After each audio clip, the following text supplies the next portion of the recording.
Alright, welcome to the Patch 2.2 Starter Guide and beyond. Now I want to go ahead and disclaimer myself and say that this is an acclamation of all of the Tower Fantasy content creators out there. I did not come up with all of this information by myself, but I wanted to put something more up to date for new people coming into the game. So I will leave links down in the description to their channel so that way you can check them out as well. So for the first thing that you want to ask yourself is, what type of player are you? Are you more of a casual player, someone who only has 1 to 2 hours to play, or more of a hardcore player, someone who has maybe 3 to 5 hours and loves to explore? Then what is your budget? Are you more of a free to play, or are you maybe closer to a whale? Because since this is a gacha game, the more money you can put into the game, the faster you're going to be able to get the resources and characters that you want. But if you plan properly and follow the steps in this guide, you should be able to still get a strong team no matter your budget. So I would say the most important thing is to choose one element in this game. Even if you're a whale, Global's main concern is catching up with the CN version of this game. Due to that, if you're someone who has multiple elements, it gets very expensive very quickly.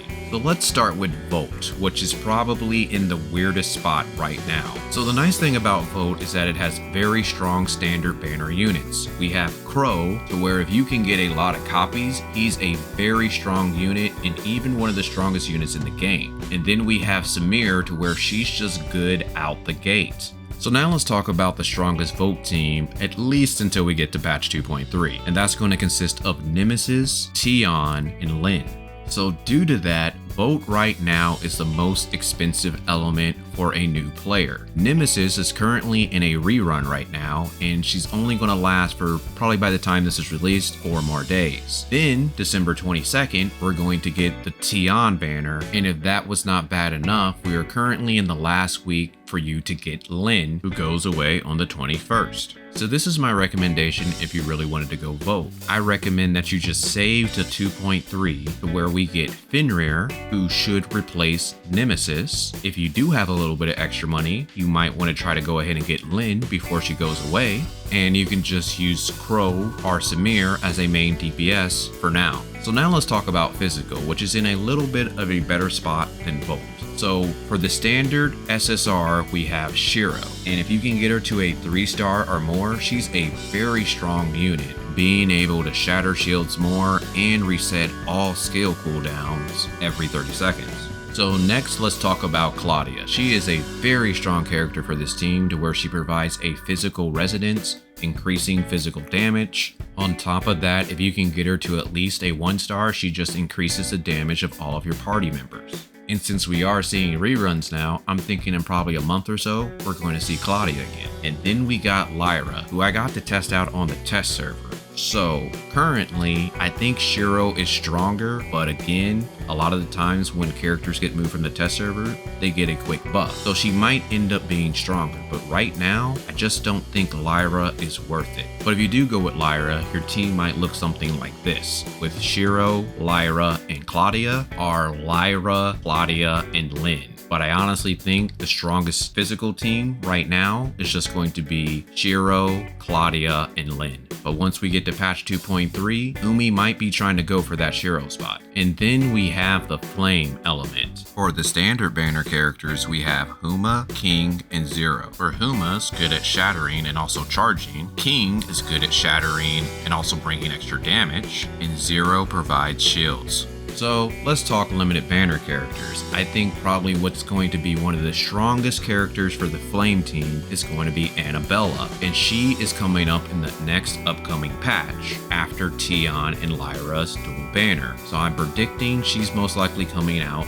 January 12th, which gives you quite a bit of time to save for this character if you want to go for Flame. So now let's talk reruns. So we're going to have Cobalt, which I don't recommend that you pick up because I believe Annabella's just going to be a better version than her. And then we have Ruby, which is not a bad pickup, but it is rumored that in 2.4, Lan is coming out, which is going to most likely be a stronger version than Ruby. So Flame, you have quite a bit of time to save and make this team work, to where I believe once Annabella comes out, I believe some of the meta teams are going to look something like Lin, Annabella, and Ruby. And probably once we get to the 2.4 and Lon comes out, it's going to probably be something like Lin, Annabella, and Lon. But Lin may not be a necessity, at least when it comes to the flame comp, because you could possibly replace her with just like a standard banner character like Zero. So now let's talk about Frost, and we have some very strong standard banner units. First, we have Tsubasa with her A1, which can basically give a damage boost to your whole team, and it stacks up to 3 times. And if you're able to get her to 6-star, it's even better. And then we have Meryl, who is great at breaking shields. On top of that, if you can get her A1, she can even heal you. And we got Coco, one of the best healers in the game. So now let's talk about the limited banner character we're looking forward to for this team, and that would be Alice, which is coming out towards the end of 2.2 or beginning of 2.3. If you're able to get her to A1 and her numbers aren't too reduced compared to CN, she's going to be a very valuable unit for the team. So with that, let's go ahead and talk about reruns. Frigg should be sometime after the Nemesis rerun, which we're currently in now. So I'm thinking maybe in a couple weeks we might start that Frigg rerun. And Frigg is a very strong character, but she could get replaced depending on how some of these future Frost units turn out. Because the main person you're going to want for the Frost team is Saki. And you want to try to get her at least to A1 because that skill reset is very good for the Frost team, making it to where I doubt Saki's ever going to get kicked off of the Frost team. So I believe for the Frost team, the teams are mainly going to look like Alice, Saki, Frigg,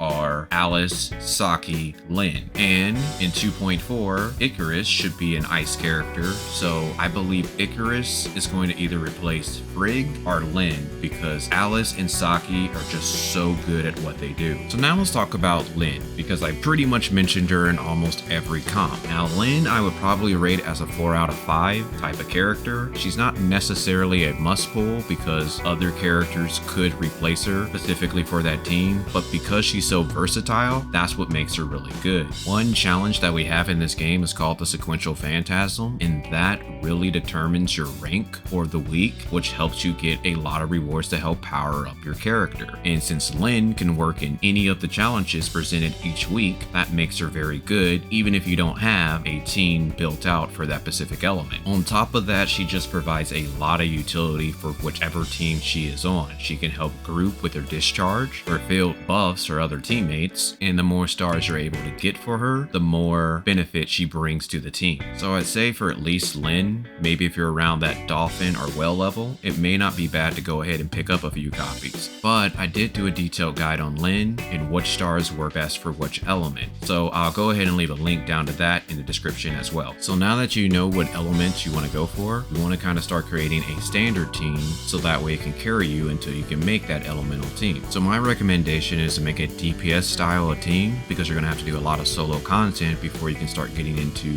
in-game group content, which is going to really start increasing your power of the account. But if you would like me to go over more detailed teams like a tank or a healer, let me know down in the comments and I can make a future video. But if you enjoyed this so far, consider subscribing. I do daily guides to help prevent you from making mistakes. I also talk about upcoming characters as well as important news about Tower of Fantasy. So for your main DPS team, ideally you want a character that can shatter, a main DPS, and a support. So looking at the standard units, this is who we have that are good at shattering. We have King, who is good at shattering and can provide damage, especially if you can get him to A1. Uma, which is very good at shattering, and she also provides a lot of charge, so that can help you get more discharges. Then we have Meryl, which is a good shatterer, but her discharge can cause issues for when you're doing team play, especially if you don't know what you're doing, so I'm going to put her right here. And then we got Shiro, who is actually a really strong character. The only problem is you need 3 stars for her to reach her full potential, and if she gets more stars, she gets even better. Then we have the main DPS, and I'm going to have to start out with Crow. The only problem with him is that you need to at least get him to 3 stars or more for him to really start bringing his damage potential. Or you could go with Samir, which at 0 star, she's very strong and just gets better with more ascensions. Now let's talk about support, and I think number 1 is Tsubasa, to where if you can get her 1 star, that's just going to give you a damage buff for the whole team. Then you have Coco, which is just a very strong healer, or Zero, who can provide massive shields.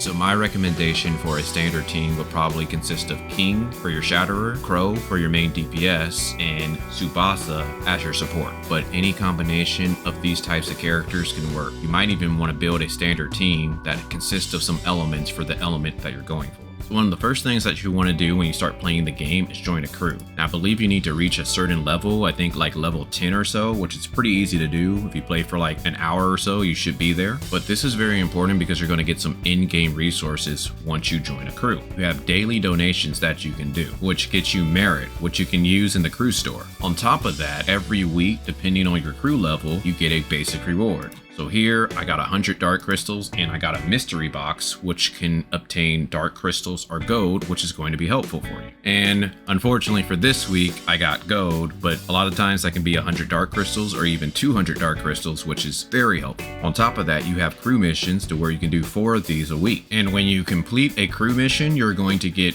more merit. And you're also going to get a crew fund, which is going to help you get points up top, which allows you to get more gold, merit, and dark crystals. Also, when you complete a crew mission, it will generate another crew mission for the week. So you can abandon one and then you can accept that new one, so that way you can knock out your 4 crew missions much easier. So now let's go ahead and discuss what you can get by being part of a level 6 crew.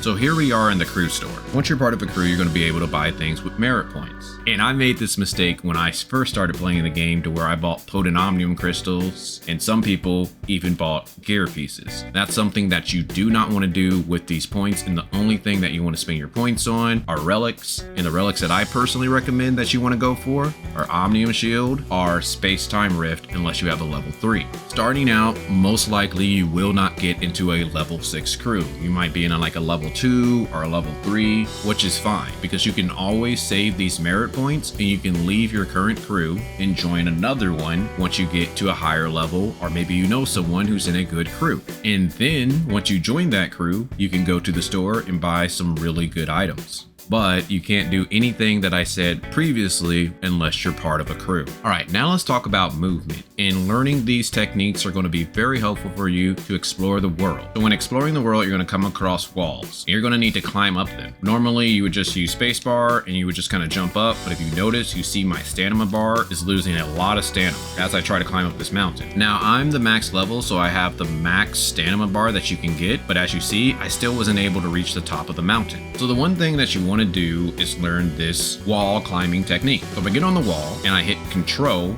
I'll drop down. So what you can do with that is actually hit control, double jump real quick, and then attach back to the wall. As you saw, I lost hardly any stamina at all. So the trick is to hit control, hit spacebar twice, and then hit W to attach back to the wall. And if you keep doing that over and over, you're going to be able to climb up almost any wall without losing any stamina. And as you see, I'm at the top of the mountain. Now the next way to get around the world is to use the jetpack. If you play the game for about 15 minutes, you should unlock this relic. So when you combine dodging with your jetpack, you can actually move very far distances without using up much stamina. So I'm going to double jump, then I'm going to dodge, and then I open up my jetpack. Then I can dodge again, open up my jetpack, dodge again, open up my jetpack, and you can kind of see the point. You can use this to really get around the world and get to far distances. Now, when you first get the jetpack, when it's out, you lose stamina, but I have a higher level one, so that's why I'm not losing stamina as I fly around. But even at the early stages, you can see how powerful this is. Also, while I'm dodging, I'm not using stamina. And one other trick that you can do with the jetpack is that if you start from a standing position, you can use the jetpack, and then you can do the dodge trick, and then you can jump again and then dodge again. But if you do it again, you actually use up a lot of stamina. So I don't really think this is the greatest technique, but it's something that you could do. Maybe you just need that little bit of extra height. So just to point out that you can only do that if you have an extra jump left, because normally when you jump with the jetpack, you're going to get a small boost and it's going to use a lot of stamina, as you saw. So I advise you not to really do that unless you really need that little extra boost of height to reach a location. And another thing I wanted to mention is if you're in the water, a lot of times you might have to go out into the water to find things, and you can use the stamina to kind of move a little faster, but it will drain the bar. And the more you do it, once it runs out, you're going to start losing health until eventually you have no health and you die. So you could either just slowly swim to land or try to teleport out. But one way that you can use to get out of this situation is to use the jet board. And this is a relic that you will get if you play the main story and it sends you over to Bangi's dock. But once I equip this and then I activate it, I'll get on my jet board and I can just use that to easily get through the water. All right, now let's go ahead and talk about the map and let's explain these symbols. So the first thing that you're going to see right here are space rifts, and these are basically teleporters that you can use to easily get around the map. If they're gray, all you need to do is go to their location, hit F, then they turn yellow and you can teleport to them. The next thing that you want to know are Omnium Towers. Now these are the things that are going to reveal what the map looks like, and you basically need to go talk to a robot so that way it is revealed. The only one that you will not be able to reveal is the Warren Tower. You need to actually do the main story and you eventually get to that location. And another location that is hard to get to would be unlocking this middle area right here. You want to go to this space rift, the miners camp. Then once you're here, you're just trying to get to this middle area, and if you have the grappling hook for the relic, that's going to make it a lot easier to get up here. Eventually, once we get inside the middle, we should be able to talk to the robot. So now I'm on the main road, and if you notice my location, I'm pretty much right there. Just walk up and you're essentially looking for this building, and then over there towards the right, you'll see the robot. Next, we got strongholds, and if it's blue, it means that you haven't visited. If it's gray, that means that you've already cleared it out. And if it's blue with a half line, that means that you left some rewards there, so you want to go back and get all the rewards. Then we got training facilities. They're either going to be gray or they're going to look like this, where they're green, meaning that you can access those training facilities, but I'll talk about these a little later. And we have ruins, which I'll talk about a little later as well. So the next thing you want to take note of are world pulses. So if you see down here, we got Robard, and it has a chance to drop a high level matrices, which are very good. And some of these are world bosses that you want to farm, but you cannot get these high level matrices unless you're level 40. And how you're able to open those boxes is you need to use type 3 chips. So I'm just going to go ahead and quickly say which world bosses are probably the best one to farm. That will be Lucia, who has the Shiro matrix. Sobek, probably number 1 because it has the Crow matrix. Frostbot is okay because it has the Huma matrix. If you have Frigg, or you're probably using Shiro, and Artificial Island has a Samir matrix. But speaking of Artificial Island, once you're level 50, you're going to see this little spaceship on the map, and you want to immediately go there because you want to start accessing your buildings. The main reason why is because you want to start generating these resources, and you get more resources the higher level your houses are. So my recommendation is when you do finally get here is that you want to focus on the kitty house and leveling up your development center, because you cannot level up the houses higher than what your development center is. The main reason why you're focusing on that is because of the exchange store. Now, if you go down to the supply materials, you're able to buy SSR Relics and SR Relic boxes. Now, certain relics can greatly increase the power of your characters, but I'll go into more detail later. So now that you understand the symbols on the map, let's quickly talk about the other maps. So currently, right now, we have Artificial Island. Pretty much how you get here is just going on that spaceship, and then you can unlock the space rifts here, and you can easily teleport there. But I did want to mention about the Artificial Island with the buildings. That is like a separate zone, and you need to initially visit Artificial Island, and then you should be able to teleport to that building zone. But the big one is Vera, and this is going to probably be the main place that you're going to be visiting, so that way you can get the most experience. So the space rifts are actually going to look like this symbol, and the Omnium Towers are going to be terrain data boxes. And instead of robots, they're going to look like this. Then we have the Confounding Abyss, which will look similar to this, but basically same type of space rifts. And these are kind of like new space rifts right here, which I also think they reveal the map, but mainly if you just follow the story, it should be pretty easy to unlock this. And the very last chamber, I won't spoil how you get here. All right. Now let's talk about world exploration. So if you go back to the map, you're going to be able to click on these little square icons, and it's going to show you a percentage of the map that you explored. So if you notice right here, for Astra, I only explored 34%. But as I get more percentage explored, I'm going to get more rewards, like a very good SR relic. I'm going to get a mushroom, which is going to increase my stamina, and I'm also going to get some gold nucleus, which gives me a chance to get a standard SSR. So to get these points, I need to find scenic points, which look like this. I need to get all of the world exploration, and I need to get supply pods. So let's go ahead and talk about these two. So if you take a look at your mini map, world exploration is going to be these little white dots. So if I head to this little white dot, you're going to see that I have this strange plant right here. And generally these white dots, sometimes they're just a straight black nucleus, and sometimes you have to do a little puzzle-like thing. So for this one, I need to get this little elemental enemy and I need to throw it inside. That plant will eat it and then it will pop out a black nucleus. So now I unlock that little white dot on the map. So now let's talk about supply pods. So if you notice the mini map, you're going to see a little circle, and that's generally going to lead me to a supply pod. And this supply pod has thorns right there. So what you need to unlock this is a fire weapon. And once I do that, and I can get the thing inside. Now this is a type 1 supply pod, and there are two types. There are type 2s and there are type 1s. Now type 2s generally have gold nucleus, which are great because that's going to get you those standard SSR characters much quicker. But type 1 supply pods generally just have black nucleus, but they also have dark crystals as well, which you can use to get future limited banner characters. So all of these are good to get. But now that you understand that, I want to go ahead and point you to this exclamation mark.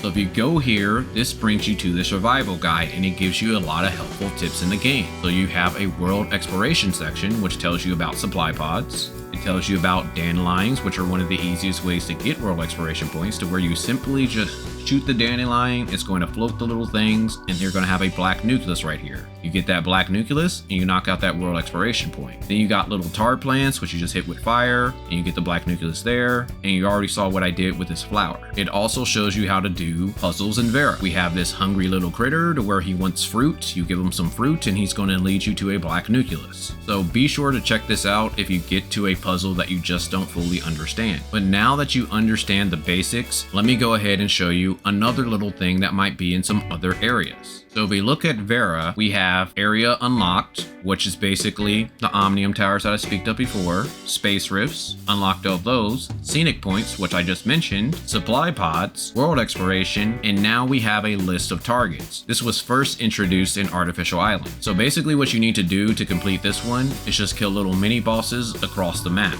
But one thing that you really need to know if you're doing World Exploration is to use an interactive map. If you just go around and try to do the world exploration without marking anything down, you're going to find yourself to where you're trying to search for an area and you have 1 or 2 world exploration dots that you just can't find. And you might spend 2 or 3 hours just trying to find that last few world exploration because you didn't mark it down. And world exploration gets a lot more difficult once you get to places like Vera. So this one right here is probably one of my favorites. The reason being is that down here you can save the data, which basically makes a cookie. Let's go ahead and see how it works. So let's just say that you're starting out in Astra. We can go ahead and just mark all of our world exploration and you can easily find these things.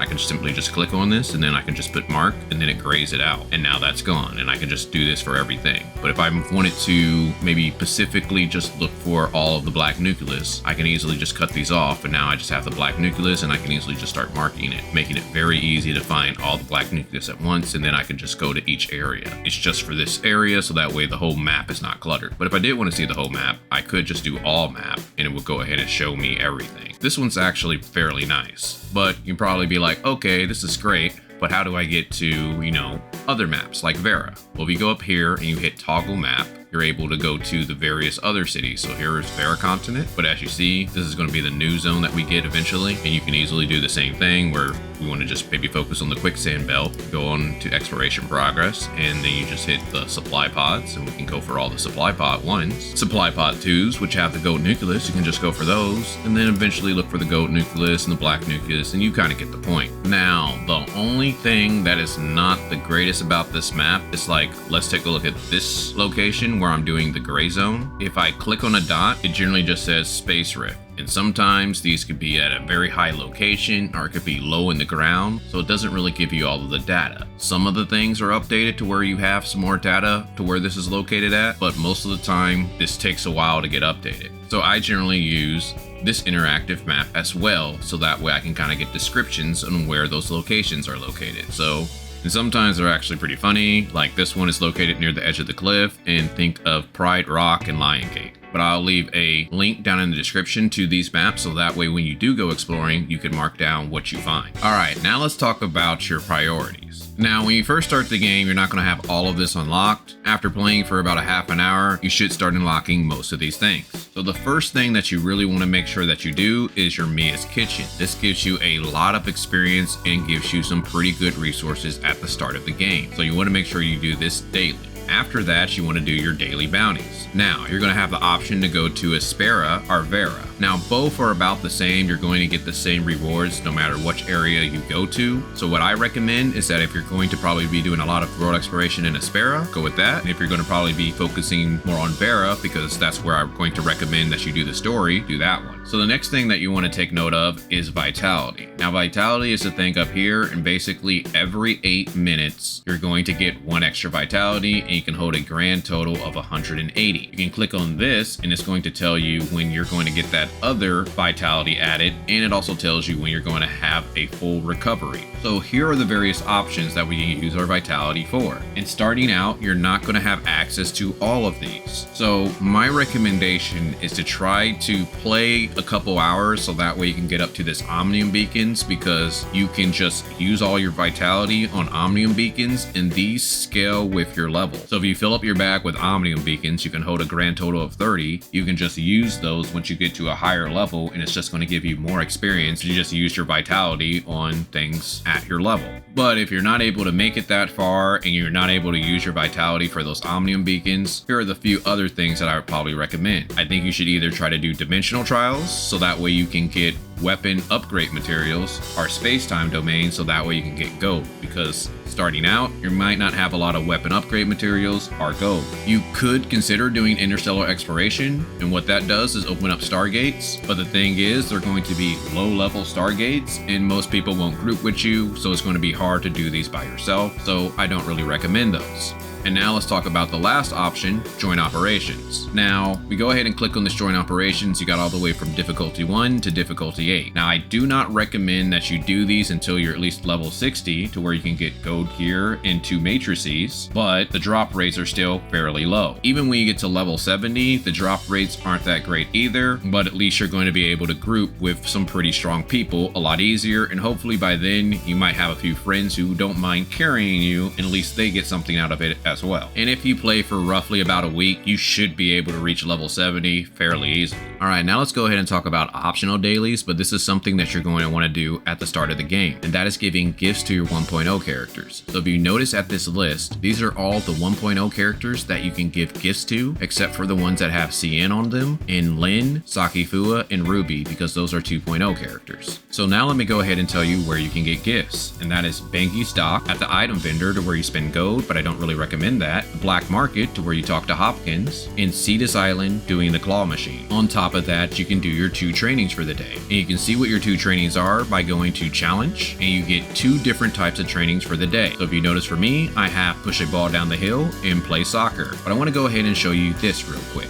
For this one, you'll notice down here with my training points, I can get somewhere between 100 to 300 training points. But if I scroll all the way to the bottom, now I can get somewhere between 100 to 400 training points. The reason being is as you get higher levels, most of the times you get access to higher trainings, and that allows you to get more points. So you want to always choose the bottom option. Now that you know about training points, let's go ahead and take a look at the point store. Now, the only thing that I really recommend that you spend your points on are Aspera special gifts. So now let's go ahead and talk about where we can give those gifts to the simulacrums that we want. So you click on simulacrum, and then you click on awaken, and this is going to show you all of the characters that you have access to. Now remember, the top one is Samir, because if you look at her awakening at 4,000 points, this gives you the most damage for a simulacrum trait. A close second is Tsubasa, and if you don't have any of these characters on your account, I personally recommend that you just save your points and gifts until you can get one. But once you awaken either Samir or Tsubasa, you can look to awaken some other 1.0 characters, and some good ones to look out for would be Hilda, because it increases your vehicle speed, Meryl, because you can walk on water, and King is okay if you're doing something like the wormhole. And this is a section where you give gifts to those characters. So the first thing that I want to point out is to take a look at the tag. Now, if the tag says Vera, do not give these to 1.0 characters, because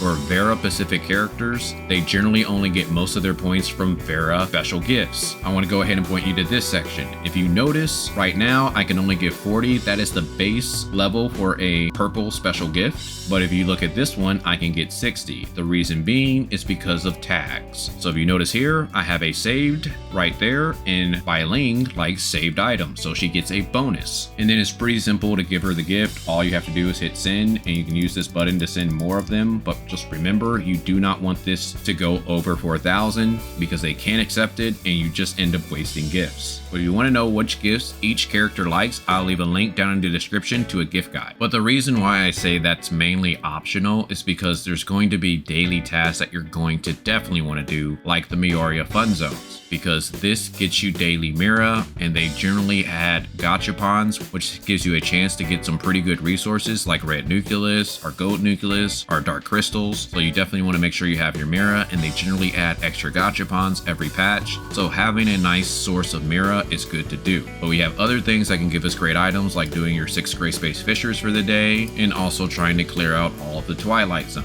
So as you can see, your daily tasks can start stacking up. Eventually, you're going to get to the point to where you're going to have to prioritize certain things that you want to do for the day. And the nice thing that I do on this channel is I do daily guides, so that way you can kind of know what's best for your situation. All right, now let's quickly talk about the weekly tab. Now, essentially, you just do a bunch of tasks, and once you do those tasks, you're going to get points, which allow you to get everything up top. And by doing those tasks, you're going to get type 1 chips and type 2 chips, which are used to perfect decipher password chests, which you only want to use in the Vera region. The reason being is because when you perfect decipher in the Vera region, you're going to get Mira, which you can use in gachapons, which can get you more rolls, more dark crystals, and other resources. Now for the type 3 chips, you use those to perfect decipher for world bosses.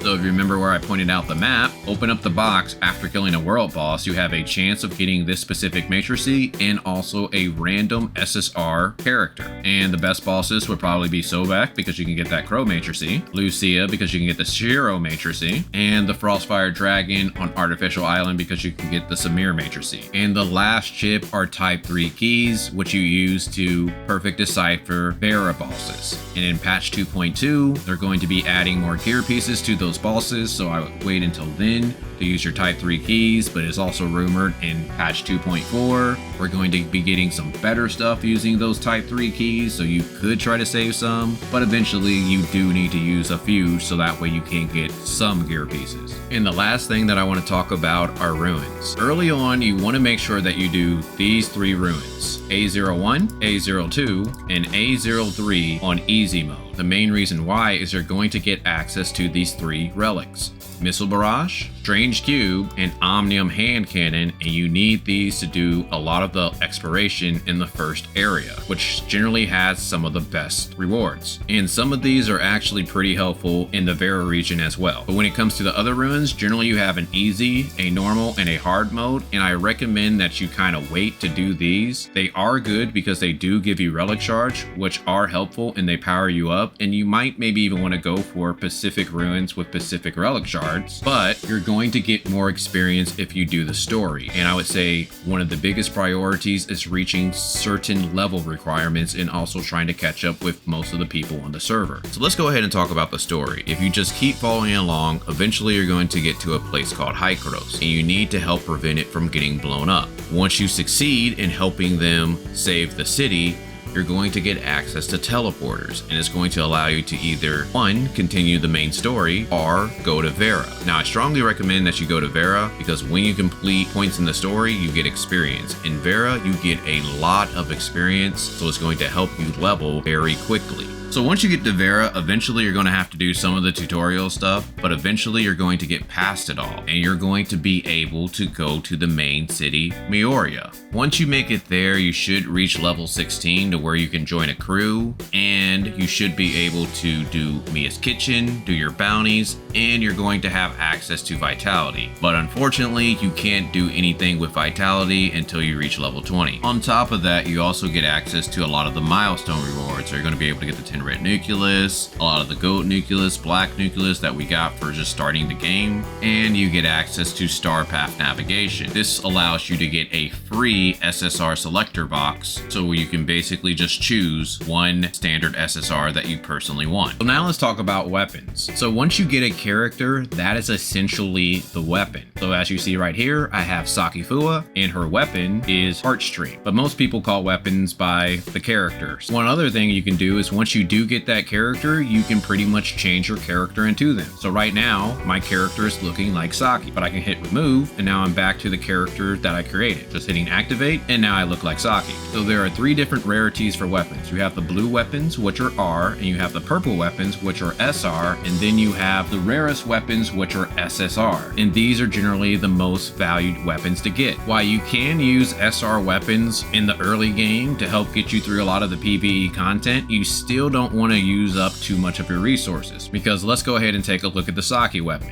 It is a level 60 right now, and if I went ahead and press upgrade, you will notice that I start using some of these materials, and these are not always easy to get, so you don't want to waste those materials on weapons that you're not going to use in the late game, like these blue blades. This is pretty much what I recommend when you first start out. I wouldn't really bring your blue weapons past level 10 or 20, and then when it comes to your purple weapons, I wouldn't really bring those past level 40, maybe 50 if you just really can't get that SSR weapon that you're looking for. And if we go over to the weapon section, you'll notice that you can have 3 weapons equipped at the same time. So if you remember where I set that standard team, King's going to be pretty much my shield breaker, Saki's going to be pretty much my damage dealer, and Lin is going to be the support. Because again, ideally you want to try to make a 3 weapon set that has a good synergy. So as you see right here, I already have Saki and I have Lin. So most likely in the future for this account, I'm going to try to get Alice. Now let's go ahead and break down what a weapon brings to the table. It generally brings 4 to 5 different things, and that is the resonance, the element, the shatter value, and the charge value. But most limited banner weapons will also bring an elemental resonance to where if they pair up with another weapon of the same type, they get even stronger. So a weapon's resonance is basically the role that it's mainly going to play. And there's 3 different types. So we have the red, which is usually for the DPS. We have yellow, which is usually for tanks, and then we have green, which is usually for the support or healers.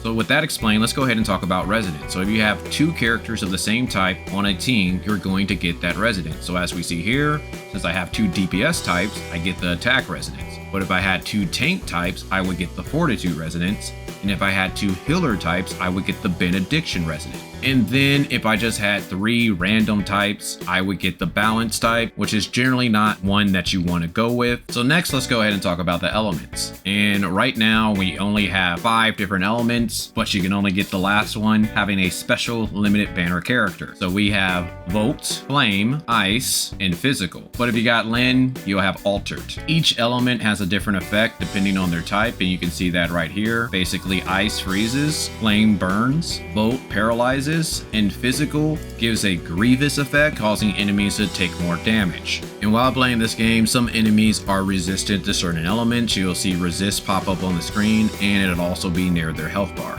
Now let's talk about the third category, Shatter. Basically what this ranks is how good a character is at shattering shields. Now these are always not the most accurate because some characters can use dodges or other abilities which makes their shatter much stronger even though it's ranked pretty low, especially if you combine it with charge. But general rule of thumb is that you want to have at least 1 weapon with a high shatter so that way you can handle people's shields out in the real world. And you do actually start out with an SR weapon with a high shatter rate. And now for the 4th thing is we have charge, and what this does is charges up your discharges, which are basically like your ultimate attacks or your weapons. So having a high charge value, this weapon will charge you up so that way you can do multiple discharges. And now that we understand that, let's start talking about some of the gacha elements of the game, and that is increasing your weapon's star level. So if we go down to a weapon and you hit advancement, you're going to be able to advance it to a star. And as you get that star, you're going to get a new passive ability and the weapon will be stronger. But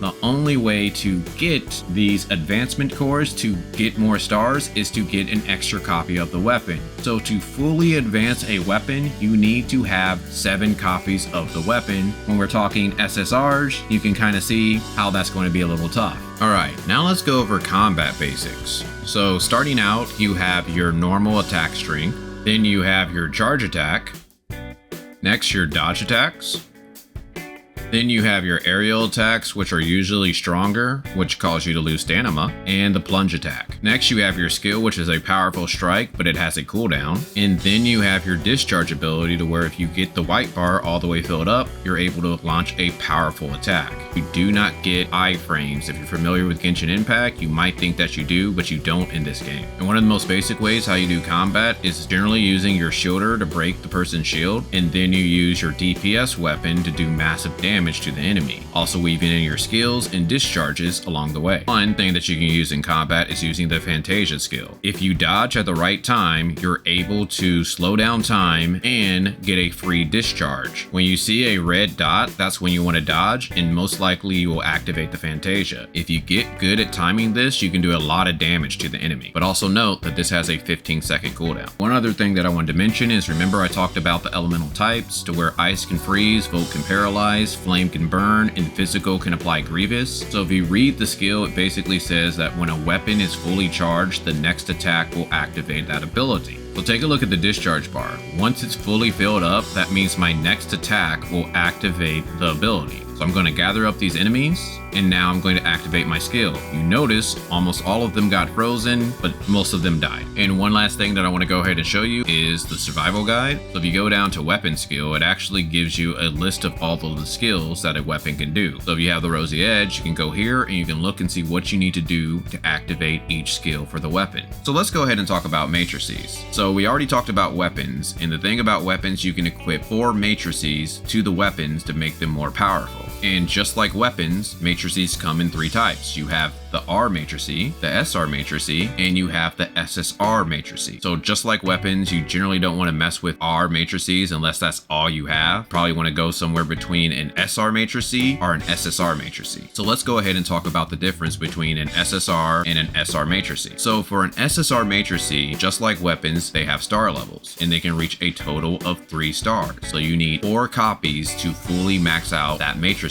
But remember, there are 4 slots, so you essentially need 16 copies to fully max out a whole set. The thing about SSR matrices is they have a 2-piece set bonus and they have a 4-piece set bonus, whereas SR matrices can only be 2 stars and have a 3-piece set bonus. On top of that, the max level that SR matrices can reach is level 70, and they do not scale as high as SSR matrices, so you can see that you generally want to focus on SSR matrices, but you might not have those starting out in the game. Farming for that proper matrice is going to be one of your in-game activities in this game. So let's quickly discuss how you can get these matrices. The first way is fighting world bosses, and you have a chance to get a matrice from that world boss. So for this one, you can get a Tsubasa matrice, and you get 3 chips a week if you complete that weekly tab. The second way is doing joint operations. This is why I recommend that you try to get to level 70, so that way you have the max chance to get these matrices. And the third way is to go to your artificial island home base, to where you can fuse materials and you can actually make matrices. So if you go down here, I have a chance at crafting a matrice.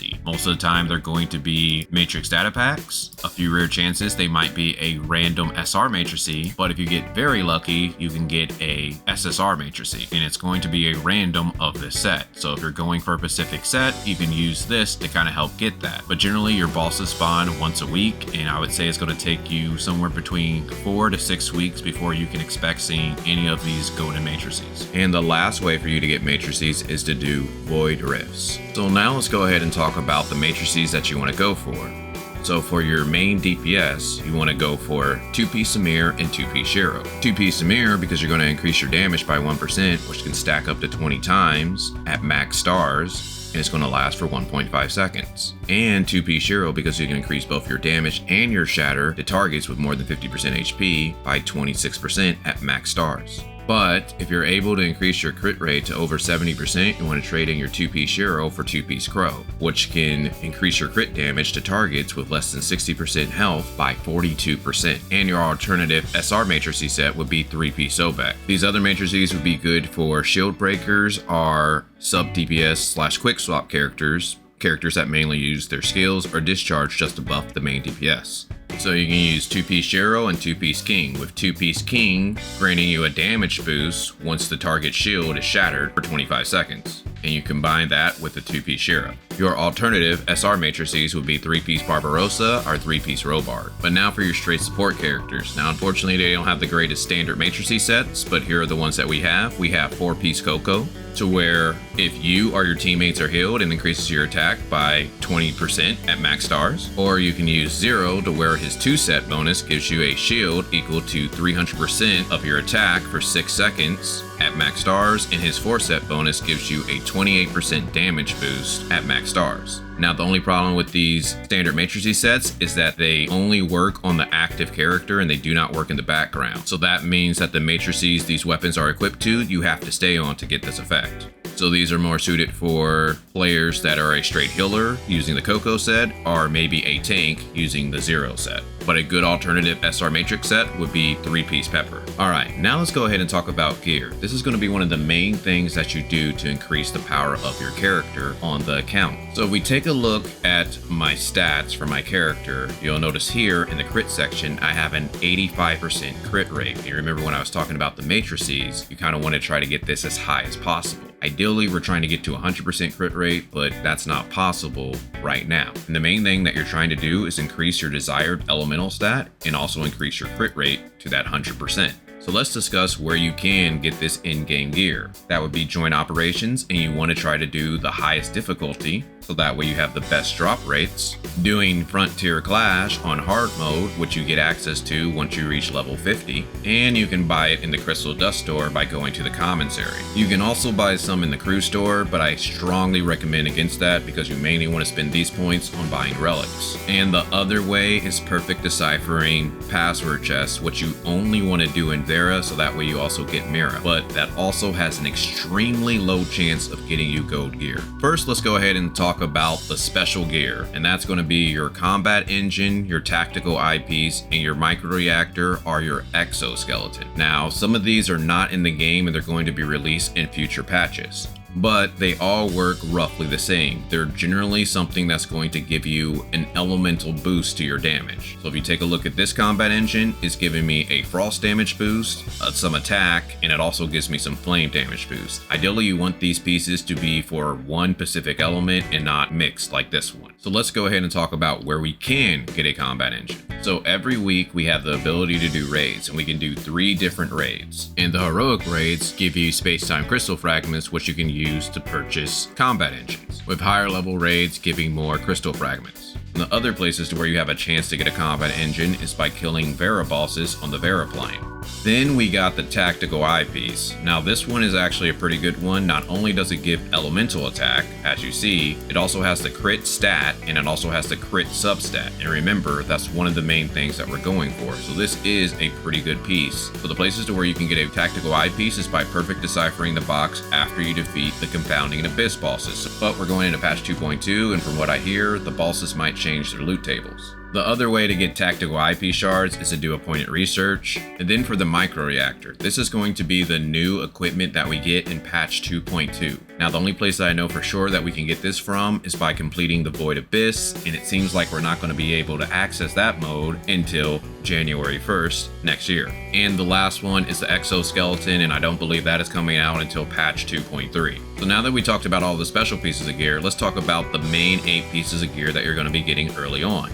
So as you level throughout the game, you're going to get various grades of gear pieces, and they're going to range from gray to green to purple to eventually gold. And when you get these gear pieces, you want to go ahead and equip them, and you also want to enhance them. So there's going to be 2 tabs down here. There's enhance and there's advance. You do not want to advance any pieces of gear that are not gold, but you want to make sure that you enhance all of your pieces of gear for every gear slot. The reason being is because you can always transfer those enhancements over to other pieces of gear. So let's take this gray piece of gloves, for example. So I can click on it and I can click transfer. So now those gloves that I had that were level 40 are now on these gray pieces of gear, but clearly this is a downgrade. But I can easily change them back by going to the equipment tab and hitting transfer, and then I have my original pairs of gloves again. So now that we know about enhancing, let's talk about the pieces of gear that you want to focus on enhancing first. And that would be gloves, because gloves have a base stat of crit. So every time you enhance these, you're going to get more crit. And I already told you how important that is. The next pieces of items that you want to focus on are helm, shoulders, bracers, and boots. The reason being is because it has a base stat of attack. So every time you enhance those, you're going to get more attack. And then the last things to focus on would be your chest, your belt, and your pants. The reason being is because those substats are less desired unless you're maybe a tank. But when you do enhance these, you do have an 8 set bonus, which do give you a little bit of power. So you don't want to fully neglect these pieces of gear. Most people just focus on leveling up everything evenly, but there are situations to where you might want to do a little bit more damage, but you will lose some CS using this specific method. And I'll leave a link down in the description so that way you can see. So now that you know about enhancement, let's talk about the other thing that you can do, and that is advancing the pieces of gear. And that's what allows me to get these star levels on my gear. And these stars greatly increase your character CS, so it is something that you do want to do. How do you know which items are good? So I'm going to go ahead and explain all of that to you now. So let's go ahead and take a look at the advancement tab. You need a certain amount of XP to get this all the way up to 5 stars. And one of the main ways that you do that is by using crystal chunks, which have a set amount of XP, or using gear of the same type. And each gear grade has various experience. So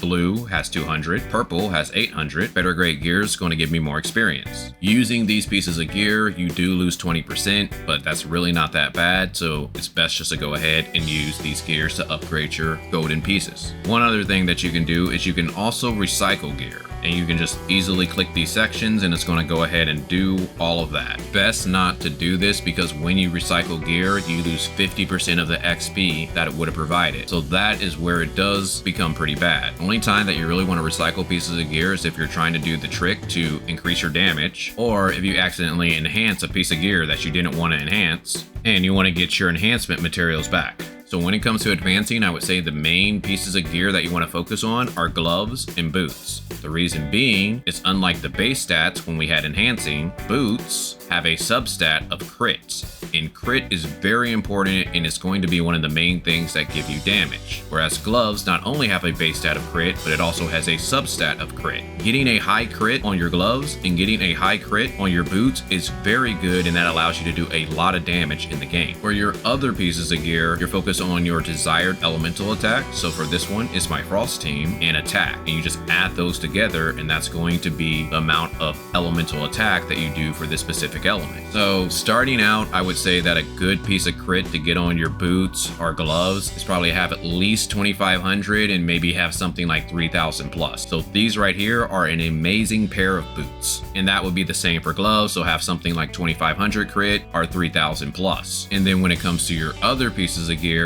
you're essentially just trying to get that desired elemental attack. So for this set, it's a frost set because we can have 3 different sets. So I do recommend that you try to make a set for all elements, even if you're not trying to build that team, because there is this thing called the sequential phantasm. Back to this, you'll see that this has frost attack and this has attack. So I have about 700. So this is probably a decent piece, but you know, if you can try to get something like 700 or 900 plus, that's usually what you're trying to aim for, because you want to just have the most amount of elemental attack for your team, because that's going to be another way that you get a lot of damage. So let me go ahead and point out what's a good and bad piece. So when it comes to gloves and boots, basically you're just looking for crit. You need crit for the random substat. If you don't see crit at all, then it's terrible and don't even worry about it. But if you do get crit, then you can go ahead and lock this piece and try to gamble, and hopefully all of the rows go into crit. When it comes to your other pieces, you at least need to have some type of elemental attack that you're going for on it. If it has attack on it as well, that makes it an even better piece to go for. So this piece right here is a pretty bad piece because it has no elemental attack. This one right here is at least a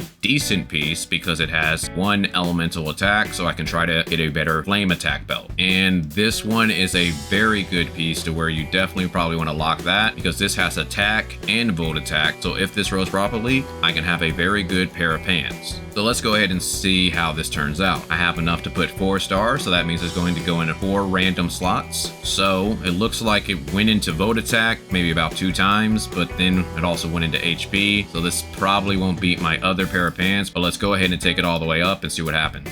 And it went to frost resistance. So this is the current pants that I have for vote attack. As you see, it's not very good. It's only 600 attack plus 69, so that's 670 vote attack. Whereas this new pair of pants has 579 vote attack and 52 attack. So this one is worse, and I'm just gonna go ahead and unlock that because it's not a good piece of gear. But that's essentially how you're going to be playing this game, trying to constantly enhance your gear to get better stats. And now to quickly talk about the special gear pieces. Now the special gear pieces are a little different than our regular 8 pieces of gear because when you advance them, they can only use gear of their same type, and they use this new type of enhancement material, unlike the crystals that we use for our other 8 pieces of gear. And so far, the only places to get those types of materials are from the Space-Time store and Gachapons, using either Mira or Old Vera coins. But in future patches, they should be adding those materials to heroic raids, and eventually we're going to be able to do a 4-person bygone,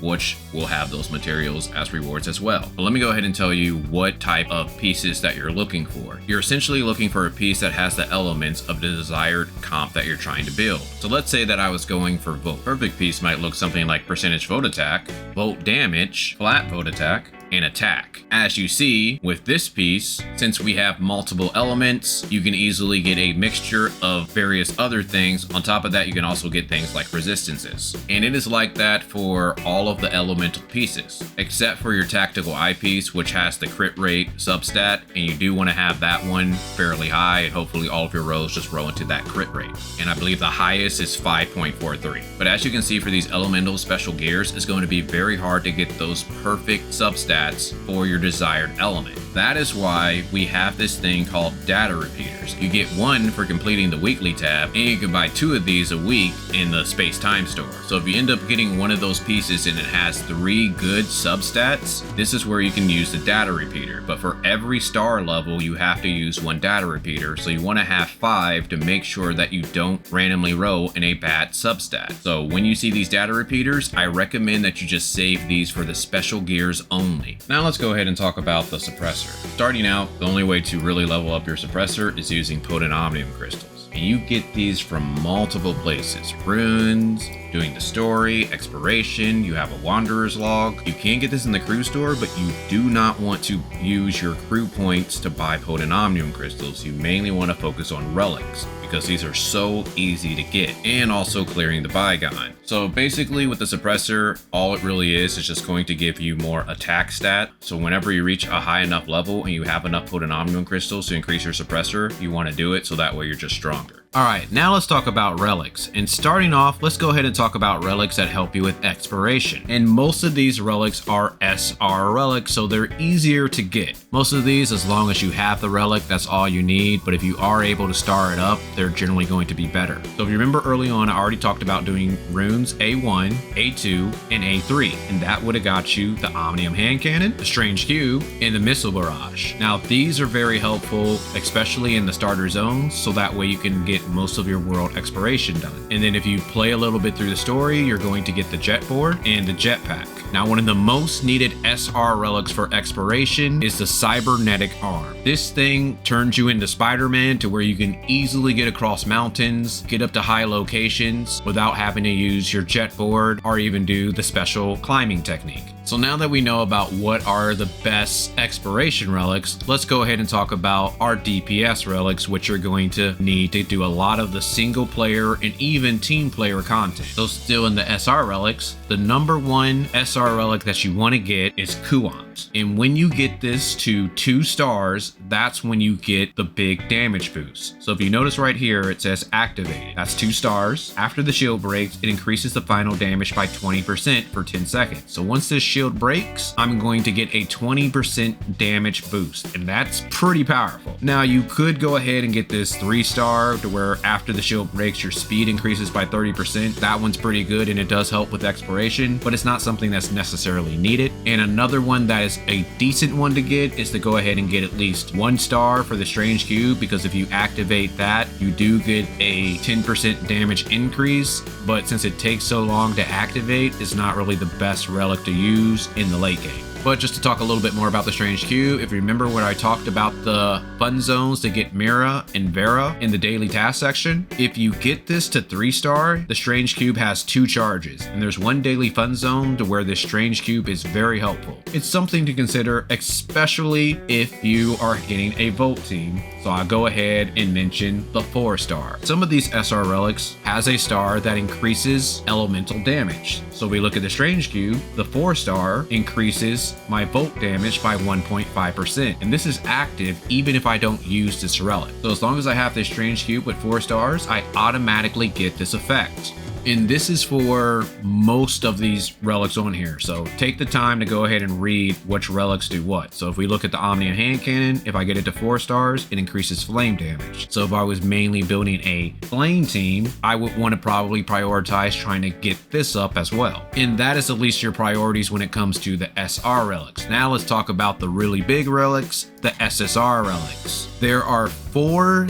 DPS relics that you want to focus on, and that is the Omnium Shield, the Space-Time Rift, the Drone, and the Hologram Projector. If you do World Exploration and you do the Ruins, you should get enough to probably reach at least a 1-star Hologram Projector, which is very powerful. If you notice right here, 4 stars increases my Volt damage, so even SSR relics increase elemental damage as well. But if we get all the way up to 5 stars, then we increase the damage dealt by 50%. So clearly this is a good relic, but there's a certain order that you want to get these SSR relics because they take a lot of shards and they're not easy to get. So here is what I recommend that you do. Just get your exploration done so that way you can get a 1-star Hologram Projector. Then you want to focus on trying to get the Space-Time Rift, and you want to get it up to 3 stars. To where you can increase the damage dealt in an area by 20%. So this is going to help you as well as your teammates. Next, you want to focus on the Omnium Shield, and you want to get that all the way up to 5 stars. It's pretty much useless until it gets to 5 stars, but once it's at 5 stars, it increases the damage dealt by 25% for you and your allies that pass through the shield. Then you want to focus on getting the Drone, and you want to get that up to 3 stars. And then I would focus on just getting the Hologram Projector all the way up to 5 stars.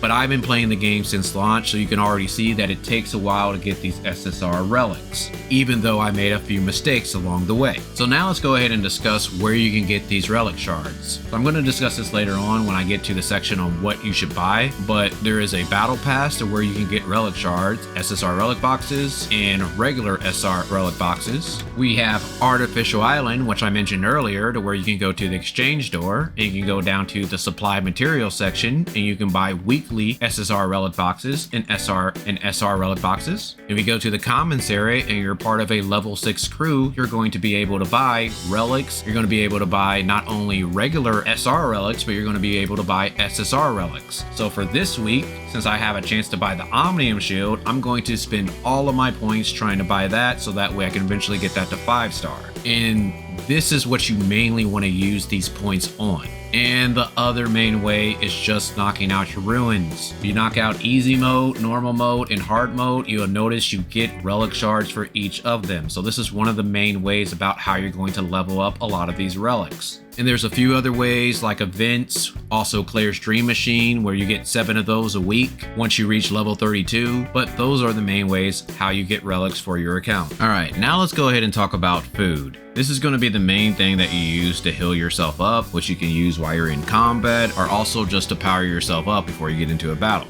There are foods that you can create that can power up specific elements. ingredients. Like this one, which increases my volt attack by 2%, and it also gives me an extra 150 volt attack. When you create new recipes, you get dark crystals, which I'll discuss later. So when you're first cooking an item, you need to go down to this creation tab. And I want to go ahead and point you out to the Tower of Fantasy info site. There, they have a section to where they have food, to where you can look at what ingredients you need to make certain foods. So if you noticed, I talked about the purple yam pie, so I'm going to go ahead and show you how we do that. So when you get to a cooking machine, you go ahead and talk to it, and then you want to hit the creation tab. And you remember the ingredients we need for the purple yam pie is we need 3 brown rice and we need a purple yam. But if you notice up here, the success rate is only 28%. So you want to go ahead and crank that up to 100% so that way we can guarantee that we learn this new recipe. So my recommendation is that you want to use honey. You basically just find beehives and you kill the bees and you can easily get honey. They're all over the first area. And if you have 0, you can AFK farm it overnight. Once we reach 15, you'll see I have 100% success rate. I go ahead and hit cooking, and then I create the purple yam pie. Since I already learned that recipe, nothing really popped up. You can go over to your cooking book over here in the corner. You see here in the bake section, this is the purple yam pie. But the nice thing about when you do cook new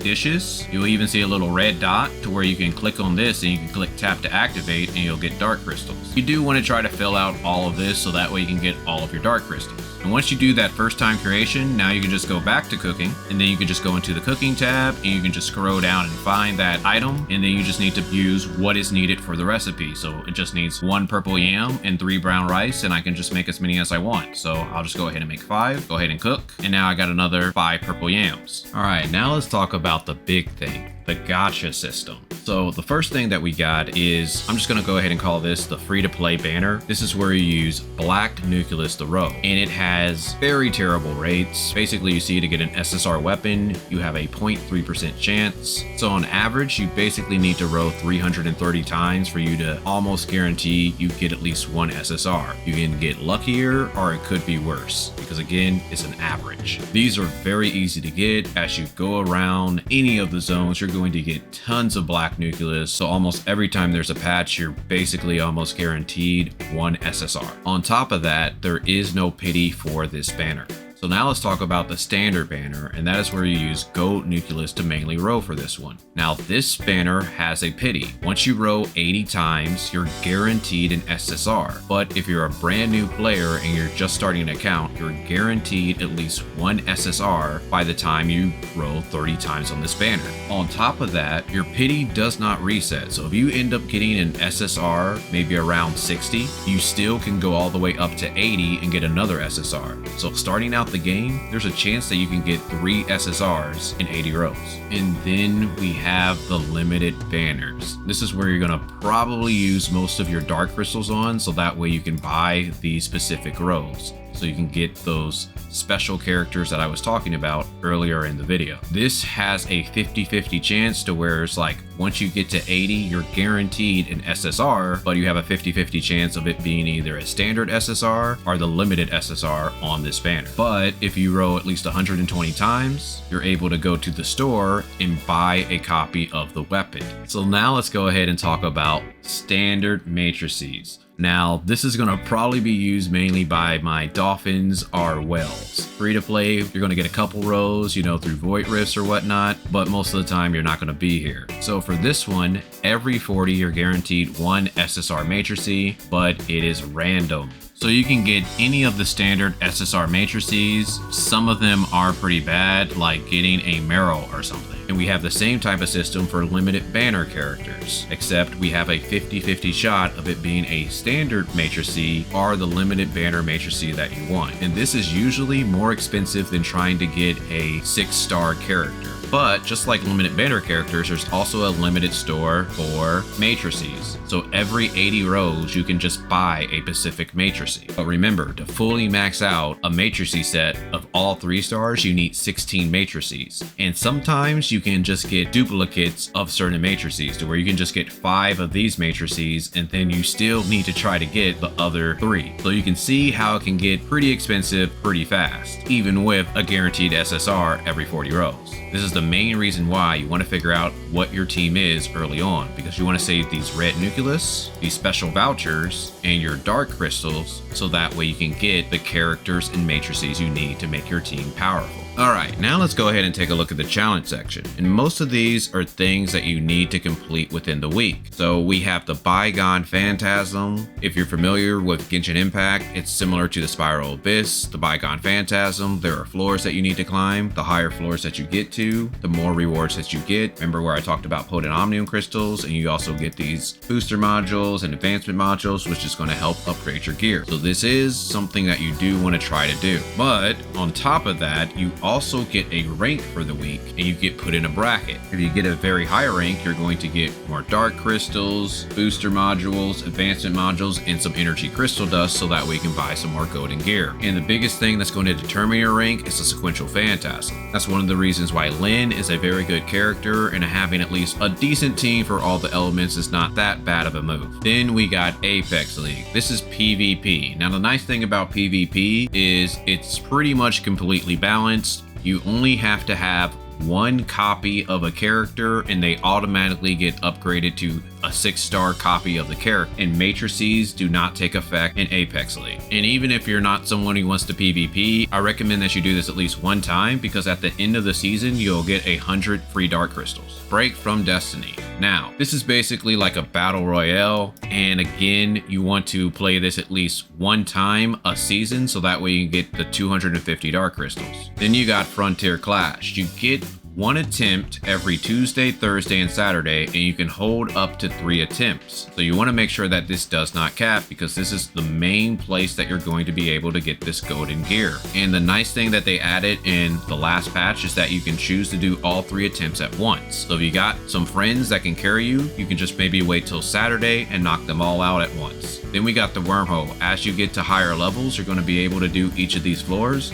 So eventually you get to the Hercules mode. While you do that, you're going to get energy crystal dust, and you also get some free wormhole boxes from the shop, which can help power up your character as well. And raids. This is probably the biggest thing that you want to make sure that you complete during the week. The reason being, especially once you reach the right level cap, you want to do heroic modes for the last 2 right here, and you want to do heroic mode for battle test area, so that way you get the best rewards, because you're going to get these space-time crystal fragments, which you can use to buy combat engines and other special pieces of gear later on. And the last thing is Void Rifts, to where you get an attempt every Monday, Wednesday, Friday, and similar to Frontier Clash, to where you can just do all 3 attempts at once. So you could just wait till Friday and do it with your friends, but you want to do that because you get standard matrice pools for every attempt, and you have a chance to probably get 1 random standard matrice as well. I ended up getting a crow one time from doing a Void Rift. And in upcoming patches, we're going to be getting more challenges like the Void and Critical Abyss and the 4-person Bygone. Now let me quickly discuss the shop, and I want to go ahead and state that I made a Spend Wisely video, so that way I break down what are the best deals once we kind of get towards more of the dolphin or whale category. But I'm going to quickly go over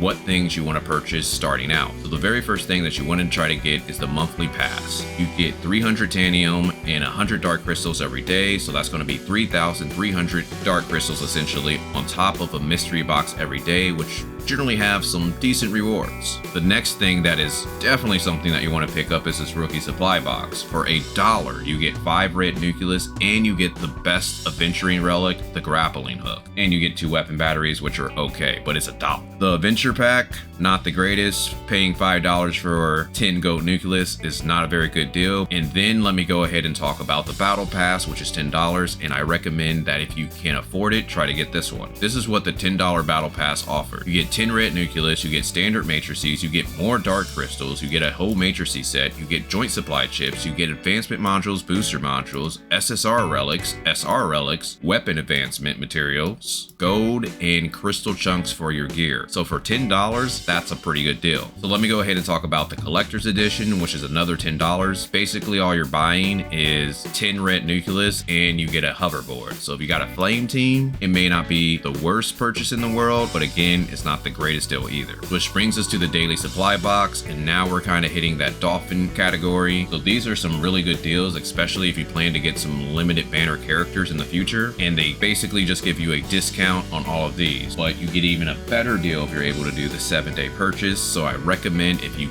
can afford it, try to get this 7-day purchase. And now if you're a bigger dolphin or you're going to the whale, let's talk about the other deals that are good to get, and that would be the limited gift pack. Now some of these deals are really really bad, like Weekly Pack 2, I have a video which talks about the limited gift packs and how valuable they are, so I just recommend that you take a look at that if you're considering buying these. So that way I don't make this too long.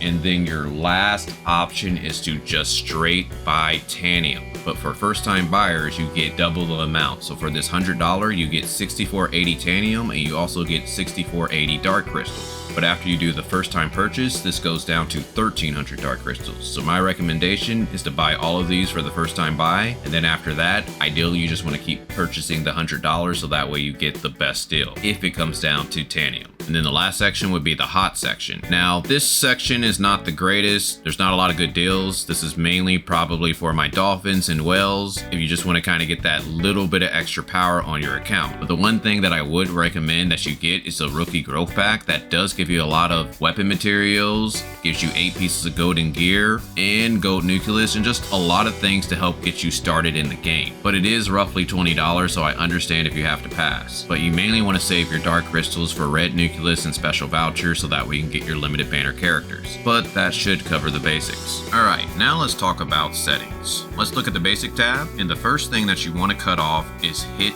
freeze frame. Now what this does is it makes you pause slightly when you attack something. So you want to make sure that's off, otherwise your DPS is going to be lower. The next thing we want to look at is discharge skill animation. So what this does is that if you use the character's special skill, you're going to have a cool cutscene. So if it's a new character for you, you might want to just kind of see what it looks like for a little bit, but it will lower down your DPS. So eventually you do want to cut this off. Is take a look at control preferences, and you want to cut off auto climb. What that does is when you get next to a wall, you're going to automatically climb, and you don't want to do that every time. And then we want to cut off manual sprint dodge. So this is what it's going to look like if it's on. You notice my character is just going to always stay in this jogging animation, but when I dodge, then I'm automatically sprinting. But when that setting is off, now I can just run and I automatically sprint without having to use a dodge. And then especially in combat, there's certain times that you want to have your dodges available to you when you need them. Next, we have display. So you want to go ahead and take a look at this same screen wanderer. And just imagine if you go into like a main town, you're going to see tons of people in there. What this does, it limits the amount of people that you can see on your screen. So right now, I can only see 15 people. But you can crank this all the way up to 30, or you can crank it all the way down to 5 if you want it. And really, that just kind of depends on your computer. But there's a lot of things that need to load into this game. So the less things that it has to worry about loading, the better. So a lot of people just leave it at 5. I personally just leave it at 15. I haven't really had too much issues with that, but I have a pretty good computer. And the next option that I recommend that you try to use is have FPS to 120. A lot of times some skills won't work, especially if you're going to try to do some macro type of things in the game. You want to make sure that this FPS is at 120, but if your computer can't handle it, I understand. I also recommend that you go down to DLSS and you set it to close.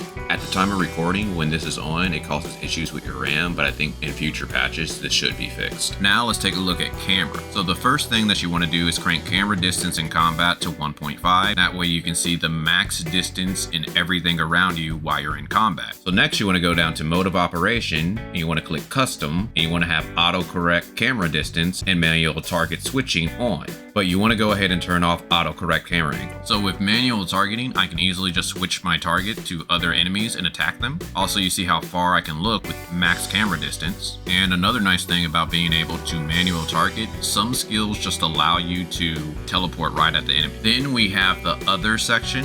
So if you scroll down to where it says special effects settings, this is where you can change the visibility of certain skills. So your skill, I have it on 100% where I can see all of my skills happening. Teammate skills, I have it down to 10% because I don't really care what their skills are doing. Then enemy skills, I have down to 40%. These could be cranked up due to various situations. You might be PvPing, or you might be in some type of team content, and you might want to have these higher. New mode that got added in a 2.1, Break from Destiny, and I just haven't messed with these skills, so they're at 100% each. And the last thing that is very good to do is scroll text setting. This is most likely going to be on default, so let's see what it looks like. So when I do damage to an enemy, all the numbers are going to be bunched together. But if you change the setting to list, now the damage numbers are more spaced out, so you can tell easier how much damage you're doing. doing. And for the last section, controller. Now, if you're using like a mouse and keyboard, you have key settings right here. You can easily change your controls. But if we scroll down, you'll see for a controller. Now, the controller settings on here are not very good. Personally, I use DS4 in ReWAS, so that way I can change all of my controls using DS4, and then I'm able to tab target with ReWAS. Supposedly, in the upcoming patches, we should be getting better control settings, so hopefully it's a lot better for controller, but right now it's going to take a few extra outside programs to make it work properly. And let's go ahead and end this with a few need to know levels. So at level 16, you're able to join a crew. Also, you should be able to do Mia and your bounties and also access vitality around this time. At level 20, you're able to do joint operations. At level 21, you're able to do interstellar exploration, so you can do stargates. And at level 23, you can do dimensional trials. These few, you're not going to probably be able to do solo because you might not be strong enough to do it, because you do get quite a bit of experience very fast and your character may just not be strong enough to handle it. So if you have any friends that can maybe help you in some of these things, so that way you don't waste your vitality. But once you get to level 28, you can get omnium beacons, and I recommend that you just use your vitality and just fill up your bag with omnium beacons, because those scale with your levels. So once you get to higher levels, your vitality is actually worth something. At level 29, you can access Clear Stream Machine, and you can get 7 a week. You essentially find those by just fighting monsters, opening up boxes, or password chests. And these are great because they give you a lot of good resources like booster modules, SR relics, and rolls. At level 32, you can start maintaining your vehicle. That one's pretty good because when you maintenance your vehicle, you can get dark crystals, and the best place to get vehicle parts is Hycros. At level 40, you can do Frontier Clash, and you can even just auto fight inside there and just get carried. At level 41, you get top tier Stargate, so interstellar exploration is actually pretty worth to do. At level 50, very important level because you can access Artificial Island, and you want to go to your Artificial Island base so that way you can start crafting your buildings. At level 60, you can start attempting joint operations, but personally I think you should just wait till level 70 for the best drop rates. At level 74, you can access the gray space. And at level 75, you can do in-game JOs. And at level 80, you can do the Twilight Zone on top of doing all of the heroic raids to get the best materials for the week. With that, you should be well prepared to play Tower of Fantasy. I know this was a long one, but I wanted to make sure that I gave you all of the information that you needed, so that way you can just come back, check it out. And if you need me to ever elaborate, I can make another video. It won't be as long. But I wanted to give a special thanks to my team. I wouldn't have been able to work on this if it wasn't for all the work that they put in. So I want to thank Ridley. He is my Discord moderator, so feel free to check out the Discord. I also want to thank Kuwasa over at Miwasa Gaming, who streams almost every day on Twitch, doing FC carries and raids on Solaris. Kazor, my Claudia Matrix expert. Generally, he just gives me advice on how to make those rotations tighter and get the max DPS out of some of these characters. But with that, hopefully you guys enjoyed it. If so, I would greatly appreciate a like so that way it can spread more on YouTube. But other than that, talk with you guys later.